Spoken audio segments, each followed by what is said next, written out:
ಶ್ರೀ ಸಿದ್ಧಾರೂಢ ಕಥಾಮೃತ 23ನೇ ಅಧ್ಯಾಯ. ಶ್ರೀ ಗಣೇಶಾಯ ನಮಃ. ಶ್ರೀ ಸಿದ್ಧಾರೂಢ ಸದ್ಗುರುವೇ ನಮಃ. ಛಂದ.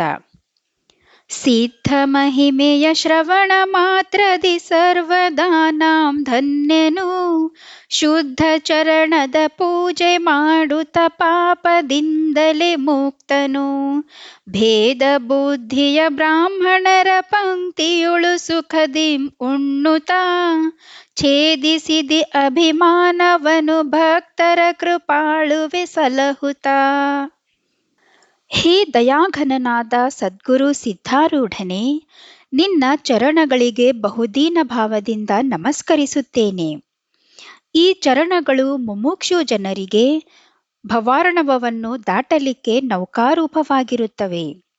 ಕೃಪಾನಿಧಿಯಾದ ನೀನು ನಮ್ಮಂಥ ಜೀವರುಗಳ ಉಪಾಧಿಯನ್ನು ನಿವಾರಿಸಿ, ಬುದ್ಧಿಯನ್ನು ಬ್ರಹ್ಮಾಕಾರ ಮಾಡಿ ಭವಾಬ್ದಿಯೊಳಗಿಂದ ನಮ್ಮನ್ನು ತಾರಿಸುವಂಥವನಾಗು. ಸತ್ಯವಾಗಿ ನೀನು ಚಿದ್ರೂಪನಿದ್ದಿ. ಪುಣ್ಯ ಪಾಪಗಳು ಸರ್ವಥಾ ಮುಟ್ಟದಂತಹ ನೀನು ಮನುಷ್ಯ ರೂಪವನ್ನು ಧಾರಣ ಮಾಡಿ ಭಕ್ತ ಜನರನ್ನು ತಾರಣ ಮಾಡುತ್ತಿರುವಿ. ಎಲ್ಲ ಜೀವರುಗಳ ಬಂಧನಕ್ಕೆ ಕಾರಣವಾಗಿರುವಂತಹ ಅಗಾಧವಾಗಿರುವ ಈಶ್ವರ ಮಾಯೆಯು ಮಹಾದುರ್ಘಟವಾದ ಭೇದಾಭೇದಗಳಿಂದ ಯುಕ್ತವಾಗಿ ಅವರಿಗೆ ಅತಿ ದುಃಖ ಕೊಡುವಂಥದ್ದಾಗಿರುತ್ತದೆ. ಅಂಥ ಮಾಯೆಯೊಳಗಿಂದ ಜೀವನಿಗೆ ನಿನ್ನ ಹೊರತು ಮತ್ಯಾರೂ ಉದ್ಧರಿಸುವುದಿಲ್ಲ. ಯಾಕೆಂದರೆ ನೀನೊಬ್ಬನೇ ಮಾಯಾ, ಜೀವ, ಬ್ರಹ್ಮರ ಅಂತರ್ಭಾವವನ್ನು ತಿಳಿದಿರುವಿ.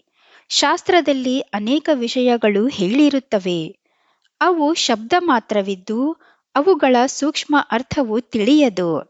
ಅಂಥದ್ದನ್ನು ನೀನೇ ಸ್ಪಷ್ಟವಾಗಿ ಬೋಧಿಸಿದರೆ ನಮಗೆ ಶೀಘ್ರ ತಿಳಿಯುತ್ತದೆ. ಶಾಸ್ತ್ರದ ಬೋಧವು ಅಧಿಕಾರ ಪರತ್ವದಿಂದಿರುತ್ತದೆ.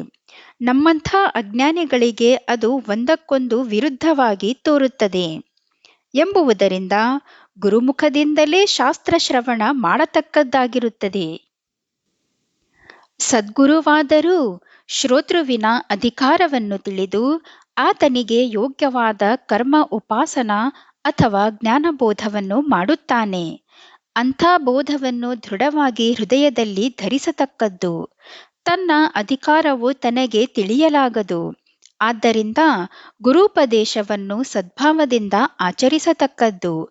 ಗುರುವಚನದಲ್ಲಿ ವಿಶ್ವಾಸವಿಟ್ಟು ನಡೆಯುವುದರಿಂದ ತ್ರಿಭುವನದಲ್ಲಿ ತಾನು ಧನ್ಯನಾಗುವನು. ಇರಲಿ, ಈಗ ಶ್ರೋತಾಜನರು ಕಥಾನುಸಂಧಾನವನ್ನು ಶ್ರವಣ ಮಾಡತಕ್ಕದ್ದು. ಒಂದಾನೊಂದು ಕಾಲದಲ್ಲಿ ಇಬ್ಬರು ಸಂತರು ಪಂಢರಾಪುರದಿಂದ ಬಂದು ಹುಬ್ಬಳ್ಳಿಯಲ್ಲಿ ಇಳಿಯುವಂಥವರಾದರು.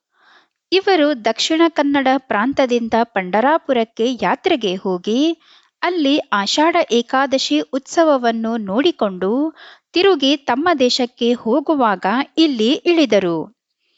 ಅವರು ಬ್ರಾಹ್ಮಣ ವರ್ಣದವರಿದ್ದು ಇಲ್ಲಿಯ ಅವರ ವರ್ಣಸ್ಥರು ಅವರನ್ನು ಅತ್ಯಾದರದಿಂದ ತಮ್ಮಲ್ಲಿ ಕರೆದುಕೊಂಡು ಆತಿಥ್ಯ ಮಾಡುವಂಥವರಾದರು. ಎರಡನೇ ದಿವಸ ಅವರಿಗೋಸ್ಕರವಾಗಿ ಎಲ್ಲ ಬ್ರಾಹ್ಮಣರಿಗೆ ಆಮಂತ್ರಣ ಕೊಟ್ಟು ಸಮಾರಾಧನೆ ಮಾಡಿಸಬೇಕೆಂದು ಗೃಹಸ್ಥ ರಾಮರಾಯನು ಸಿದ್ಧಪಡಿಸಿದನು. ಸಿದ್ಧಾರೂಢರ ಮೇಲೆ ರಾಮರಾಯನಿಗೆ ವಿಶೇಷ ಶ್ರದ್ಧಾ ಇರುತ್ತಿತ್ತು. ನಿತ್ಯದಲ್ಲಿ ಸದ್ಗುರು ಪಾದತೀರ್ಥದ ವಿನಃ ಆತನು ಊಟ ಮಾಡುತ್ತಿರಲಿಲ್ಲ. ಆತನೇ ಪುಢಾರಿಯಾಗಿ ಸಮಾರಾಧನಗೋಸ್ಕರ ಬ್ರಾಹ್ಮಣರಿಗೆ ಆಮಂತ್ರಣ ಕೊಟ್ಟನು. ರಾಮರಾಯನು ಮನಸ್ಸಿನಲ್ಲಿ ಈ ಪ್ರಕಾರ ವಿಚಾರ ಮಾಡಿದನು. ಸಂತ ಶಿರೋಮಣಿಗಳಾದ ಸಿದ್ಧಾರೂಢರಿಗೆ ಈ ಸಮಾರಾಧನೆಗೆ ಕರೆಸಿ ಪೂಜಿಸತಕ್ಕದ್ದು. ಆದರೂ ಈ ಮಾತು ಸಂತರ ಕೂಡ ವಿಚಾರಿಸಬೇಕು. ಹೀಗೆ ಆಲೋಚಿಸಿ ಆತನು ಸಂತರನ್ನು ಕುರಿತು, ಮಹನೀಯರೇ, ಈ ಊರೊಳಗೆ ಬ್ರಹ್ಮನಿಷ್ಠರಾಗಿಯೂ ಸಜ್ಜನರಾಗಿಯೂ ಇರುವ ಸಿದ್ಧಾರೂಢರೆಂಬುವವರಿರುತ್ತಾರೆ. ಅವರನ್ನು ನಾಳೆ ಸಮಾರಾಧನೆಗೆ ಕರೆಸೋಣವೇ ಎಂದು ಕೇಳಿದ್ದಕ್ಕೆ ಸಂತರು ನಗುತ್ತಾ ಅನ್ನುತ್ತಾರೆ, ನಾವು ಸಿದ್ಧಾರೂಢರನ್ನು ಬಲ್ಲೆವು. ಅವನು ಬ್ರಹ್ಮನಿಷ್ಠನಿರಬಹುದು. ಆದರೆ ಆತನ ಪಂಕ್ತಿಗೆ ಕುಳಿತು ನಾವು ಉಣ್ಣಲಾರೆವು. ಯಾಕೆಂದರೆ ಆತನು ಜಾತ್ಯ ಶೂದ್ರನಿರುವನು. ಆತನ ಪಂಕ್ತಿಯಲ್ಲಿ ಕುಳಿತು ಬ್ರಾಹ್ಮಣರು ಹೇಗೆ ಉಣ್ಣಬೇಕು? ಆತನಿಗೆ ಬೇರೆ ಪಂಕ್ತಿಯನ್ನು ಕೊಟ್ಟರೆ ಅನಾದರ ಮಾಡಿದಂತೆ ಆಗುವುದು. ಆದ್ದರಿಂದ ನಿನ್ನ ಈ ವಿಚಾರವು ನಮ್ಮ ಮನಸ್ಸಿಗೆ ಬರುವುದಿಲ್ಲ. ಇದರಿಂದ ನಮ್ಮ ಜಾತಿಗೆ ಹೀನತ್ವ ಬರುವುದು. ಈ ಮಾತನ್ನು ಕೇಳಿದ ರಾಮರಾಯನಿಗೆ ಬಹುದುಃಖವಾಗಿ ಮನಸ್ಸಿಗೆ ಬಹಳ ಚಿಂತೆ ಉತ್ಪನ್ನವಾಯಿತು. ಅಂದಿನ ರಾತ್ರಿ ರಾಮರಾಯನು ಬಹು ಚಿಂತಾತುರನಾಗಿ ಮಲಗಿಕೊಂಡಾಗ ಮನಸ್ಸಿನಲ್ಲಿ ಅಂದುಕೊಳ್ಳುತ್ತಾನೆ, ನನ್ನ ದೈವತರಾದ ಸಿದ್ಧಾರೂಢರನ್ನು ಈ ಸಮಯದಲ್ಲಿ ಬಿಟ್ಟು ಏನು ಮಾಡಲಿ? ಹೇ ದಯಾಳುವಾದ ಸದ್ಗುರುವೇ, ನಿನ್ನನ್ನು ಈ ಸಮಾರಾಧನೆಗೆ ಕರೆಸಬೇಕೆಂದು ನನ್ನ ಮನಸ್ಸಿನಲ್ಲಿ ಉತ್ಕಟ ಇಚ್ಛಾ ಇರುವುದು. ಅದು ಈ ಸಮಯದಲ್ಲಿ ಹೇಗೆ ಪೂರೈಸಿತು? ನಿನ್ನನ್ನು ಪೂಜಾಸ್ಥಾನದಲ್ಲಿ ಕುಳ್ಳಿರಿಸಿ ಪೂರ್ಣ ವೈಭವದಿಂದ ಪೂಜಿಸಬೇಕು ಮತ್ತು ಈಗ ಅಭಕ್ತರಾಗಿರುವಂತಹ ನಮ್ಮ ವರ್ಣಸ್ಥರೊಳಗೆ ನಿಮ್ಮ ಭಕ್ತಿಯನ್ನು ಹುಟ್ಟಿಸಬೇಕು ಎಂದು ನನ್ನ ಅಭಿಲಾಷೆ ಇರುವುದು. ಬ್ರಾಹ್ಮಣಾಭಿಮಾನದಿಂದ ಇವರು ನಿಮ್ಮ ಭಕ್ತಿ ಇಲ್ಲದೆ ಕೆಟ್ಟರು. ಈಗ ಇವರ ಮೇಲೆ ಕೃಪಾ ಮಾಡಿ ಹೇಗಾದರೂ ಭಕ್ತಿ ಮಾರ್ಗಕ್ಕೆ ಹಚ್ಚತಕ್ಕದ್ದಾಗಿರುತ್ತದೆ. ಈ ಪ್ರಕಾರ ಪ್ರಾರ್ಥಿಸಿ ರಾಮರಾಯನು ನಿದ್ರಸ್ತನಾದನು. ಆಗ ಸ್ವಪ್ನದಲ್ಲಿ ಸಿದ್ಧಾರೂಢರು ಬಂದು, ಏಳು, ಬೇಗನೆ ಪೂಜಾ ಮಾಡು ಅಂದರು. ಆಗ ರಾಮರಾಯನು ಸ್ವಪ್ನದಲ್ಲೇ ಆಸನವನ್ನು ಹಾಕಿ ಸಿದ್ಧಾರೂಢರಿಗೆ ಅದರ ಮೇಲೆ ಕುಳ್ಳಿರಿಸಿ ಷೋಡಶೋಪಚಾರಗಳಿಂದ ಪೂಜಿಸಿ ಈ ಪ್ರಕಾರ ತನ್ನ ಮನೋರಥವನ್ನು ಪೂರೈಸಿಕೊಂಡನು. ಪೂಜಾಂತ್ಯದಲ್ಲಿ ಸಿದ್ಧಾರೂಢರು ಆತನ ಕೈಯಲ್ಲಿ ಪ್ರಸಾದ ಕಾಯಿ ಕೊಟ್ಟು, ಈ ಪ್ರಸಾದವನ್ನು ತೆಗೆದುಕೋ, ನಿನ್ನ ಇಚ್ಛೆಯು ನಾಳಿನ ದಿವಸ ನಿಶ್ಚಯವಾಗಿ ಪೂರೈಸುವುದು ಎಂದು ಹೇಳಿ ಅದೃಶ್ಯರಾದರು. ಆಗ ರಾಮರಾಯನು ಎಚ್ಚರಿಕೆಯಾಗಿ ನೋಡಿದರೆ ಸ್ವಪ್ನದಲ್ಲಿ ಪ್ರಸಾದವಾಗಿ ಕೊಟ್ಟ ಕಾಯಿಯು ತನ್ನ ಸಮೀಪದಲ್ಲಿ ಕಂಡು ಬಹು ಆಶ್ಚರ್ಯಭರಿತನಾದನು. ಅತ್ಯಂತ ಹರ್ಷಯುಕ್ತನಾಗಿ, ನಾನು ಈ ಜಗತ್ರಯದಲ್ಲಿ ಧನ್ಯನಾದೆನು. ಇದು ಸ್ವಪ್ನವಲ್ಲ, ಸತ್ಯವಾಗಿರುತ್ತದೆ. ಯಾಕೆಂದರೆ ಕಾಯಿ ಪ್ರಸಾದವು ಉಳಿದಿರುವುದು. ಇವತ್ತು ಸದ್ಗುರುಗಳು ನನ್ನ ಮನೋರಥವನ್ನು ಪೂರ್ಣ ಮಾಡುವರು. ಇದರೊಳಗೆ ಏನೇನೂ ಸಂಶಯವಿಲ್ಲ. ಸಿದ್ಧನಾಥರು ಒಲಿದರು ಎಂದು ತನ್ನೊಳಗೆ ಅಂದನು. ಪ್ರಾತಃಕಾಲದಲ್ಲಿ ತ್ವರೆಯಿಂದ ಎದ್ದು ರಾಮರಾಯನು ಪಕ್ವಾನ್ನಾದಿಗಳನ್ನು ಸಿದ್ಧಪಡಿಸುತ್ತಿದ್ದು ಸಿದ್ಧಾಶ್ರಮದಲ್ಲಿರುವ ಸಿದ್ಧಾರೂಢರನ್ನು ಕ್ಷಣ ಕ್ಷಣ ಸ್ಮರಿಸುತ್ತಿದ್ದನು. ಮಧ್ಯಾಹ್ನ ಕಾಲವಾದ ಕೂಡಲೇ ಎಲ್ಲ ಬ್ರಾಹ್ಮಣರು ಭೋಜನಕ್ಕೆ ಬರುವಂಥವರಾದರು. ಆಗ ಆ ಇಬ್ಬರು ಸಂತರನ್ನು ಪೂಜಿಸಿ ಭೋಜನ ಕಾರ್ಯವನ್ನು ಆರಂಭಿಸಿದರು. ಸಂತರ ದೆಸೆಯಿಂದ ತಾಟುಗಳನ್ನು ಸಮೀಪ ಇಟ್ಟು ಕೂಡಿಸಿದರು. ಎಲ್ಲರಿಗೂ ಅನ್ನಾದಿಗಳನ್ನು ನೀಡಿ ಆಮೇಲೆ ಬ್ರಹ್ಮಾರ್ಪಣವನ್ನು ಮಾಡುವಂಥವರಾದರು. ಪುಂಡಲೀಕ ವರದ ಹರಿವಿಠಲ ಎಂದು ಘೋಷಣೆ ಮಾಡಿ ಸರ್ವರೂ ಭೋಜನವನ್ನು ಆರಂಭಿಸಿದರು. ಇನ್ನೂ ಸಿದ್ಧಾರೂಢರು ಬಂದಿಲ್ಲವಲ್ಲ ಎಂದು ರಾಮರಾಯನಿಗೆ ಚಿಂತೆ ಉತ್ಪನ್ನವಾಯಿತು. ಆಗ ಒಂದು ವಿಶೇಷ ಚಮತ್ಕಾರವನ್ನು ಕಂಡು ಆತನು ಆನಂದಭರಿತನಾದನು. ಇಬ್ಬರು ಸಂತರು ಒಬ್ಬರ ಸಮೀಪ ಒಬ್ಬರು ಕುಳಿತು ಸುಖದಿಂದ ಊಟ ಮಾಡುತ್ತಿರುವಾಗ ಅವರ ನಡುವಿನಲ್ಲಿ ಸ್ವಸ್ಥ ಕುಳಿತು ಉಣ್ಣುತ್ತಿರುವ ಸಿದ್ಧಾರೂಢರನ್ನು ಕಂಡು ರಾಮರಾಯನು ಬಹಳ ಆಶ್ಚರ್ಯಚಕಿತನಾದನು. ಸಿದ್ಧರ ಮುಂದೆಯೂ ಒಂದು ತಾಟು ಇತ್ತು. ಅದರೊಳಗಿಂದ ಸಿದ್ಧರು ಉಣ್ಣುವುದನ್ನು ರಾಮರಾಯನು ಕಂಡನು. ಆ ಸಂತರು ತಮ್ಮ ಭೋಜನದಲ್ಲಿ ತೊಡಗಿದ್ದು ಸಿದ್ಧರನ್ನು ನೋಡಲಿಲ್ಲ. ಇಷ್ಟರೊಳಗೆ ಆ ಸಂತರು ಒಬ್ಬರ ಕೂಡ ಒಬ್ಬರು ಮಾತಾಡಲಿಕ್ಕೆ ನೋಡುವ ಸಮಯದಲ್ಲಿ ತಮ್ಮ ಮಧ್ಯದಲ್ಲಿ ಒಬ್ಬರು ಊಟಕ್ಕೆ ಕುಳಿತಿರುವುದನ್ನು ಕಂಡರು. ಆಶ್ಚರ್ಯಭರಿತರಾಗಿ ಅನ್ನುತ್ತಾರೆ, ಮೊದಲು ಇಲ್ಲಿ ಯಾರೂ ಇದ್ದಿಲ್ಲ, ಈಗ ಈತನು ಹೇಗೆ ನಮ್ಮ ಮಧ್ಯದಲ್ಲಿ ಬಂದು ಕುಳಿತನು? ಈತನನ್ನು ನಾವು ಎಂದೂ ಕಂಡಿಲ್ಲ ಎಂದು ಇತರರಿಗೆ ಕೇಳಿ ಇವರು ಸಿದ್ಧಾರೂಢರೆಂದು ತಿಳಿದುಕೊಂಡರು. ಆಗ ರಾಮರಾಯನಿಗೆ ಅವರು ಬಂದ ಕಾರಣ ಕೇಳಲಾಗಿ ಆತನು ತನಗೇನೂ ಗೊತ್ತಿಲ್ಲ ಅಂದನು.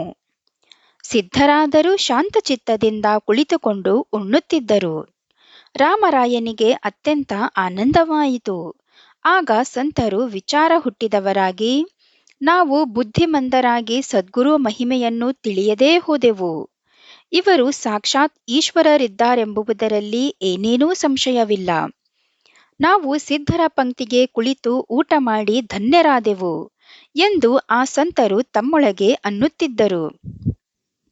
ಇಷ್ಟರೊಳಗೆ ಸಿದ್ಧಾಶ್ರಮದಲ್ಲಿಯೂ ಸಿದ್ಧಾರೂಢರು ಇದ್ದಾರೋ ಇಲ್ಲವೋ ನೋಡೋಣ ಎಂದು ಯಾರೋ ಒಬ್ಬರು ಹೋಗಿ ನೋಡಿದಾಗ ಅಲ್ಲಿ ಪ್ರತ್ಯಕ್ಷ ಸದ್ಗುರುಗಳನ್ನು ನೋಡಿ ಆಶ್ಚರ್ಯಚಕಿತರಾದರು.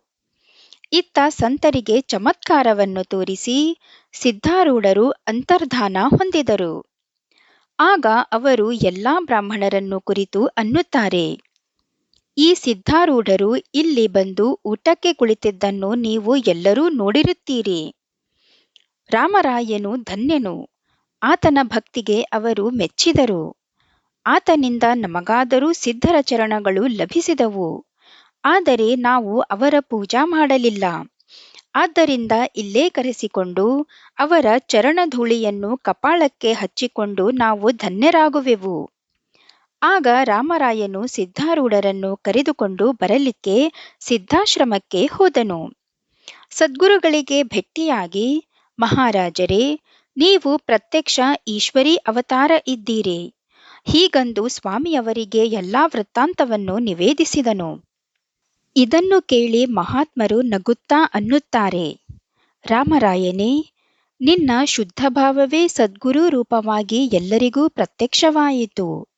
ಶುದ್ಧ ಭಾವ ಒಂದೇ ಕಾರಣವಾಗಿರುತ್ತದೆ, ಇದಕ್ಕೂ ಹೆಚ್ಚಿನ ಈಶ್ವರನೇ ಇಲ್ಲ.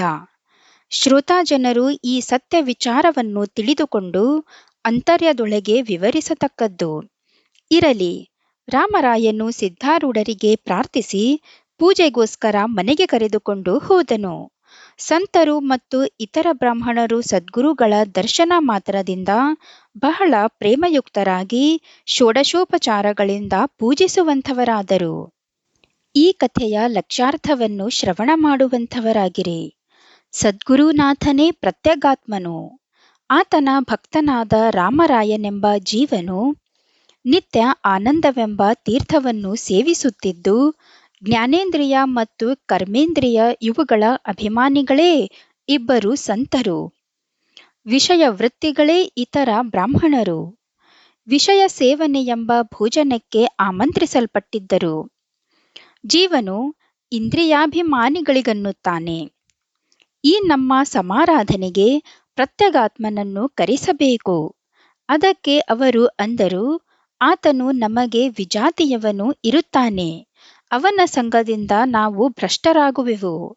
ಇದನ್ನು ಕೇಳಿ ಜೀವನು ದುಃಖಿತನಾದನು ಮತ್ತು ಪ್ರತ್ಯಗಾತ್ಮನನ್ನು ಪ್ರಾರ್ಥಿಸುವಂಥವನಾದನು. ಆತನು ಜೀವನಿಗೆ ಸ್ವಪ್ನದಲ್ಲಿ ಬಂದು ಪ್ರಸಾದ ಕೊಟ್ಟ ಕಾಯಿಯೇ ವಿವೇಕವು, ಅದನ್ನು ಹೊಂದಿ ಜೀವನು ಸುಖಿಯಾದನು. ವಿಷಯ ಭೋಜನಕ್ಕೆ ಎಲ್ಲರೂ ಕುಳಿತಿರುವಾಗ ಆ ಇಂದ್ರಿಯಾಭಿಮಾನಿಗಳ ಅಭಿಸಂಧಿಯಲ್ಲಿ ಪ್ರತ್ಯಗಾತ್ಮನು ಬಂದು ಕೂಡುವಂಥವನಾದನು. ಜೀವನು ವಿವೇಕ ಬಲದಿಂದ ಆತನನ್ನು ನೋಡಿದನು. ಆದರೆ ವಿಷಯ ಸೇವನೆ ಎಲ್ಲಿರುತ್ತಾ ಇಂದ್ರಿಯಾಭಿಮಾನಿಗಳು ಪ್ರತ್ಯಗಾತ್ಮನನ್ನು ಕಾಣದೆ ಉಪರಮವಾದಾಗ ಅಕಸ್ಮಾತಾಗಿ ಕಂಡರು. ನೋಡಿ, ಇವನು ಪ್ರತ್ಯಕ್ಷ ಈಶ್ವರನೆನ್ನುವರು. ಆ ಕ್ಷಣವೇ ಆತನು ನಿರಾಕಾರನಾದನು.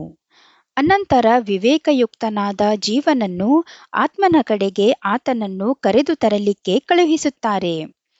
ಜೀವನಿಗೆ ಆನಂದವಾಗಿ ಎಲ್ಲಾ ವೃತ್ತಿಗಳು ಧನ್ಯವಾದವು ಎಂದು ಅಂದುಕೊಂಡನು.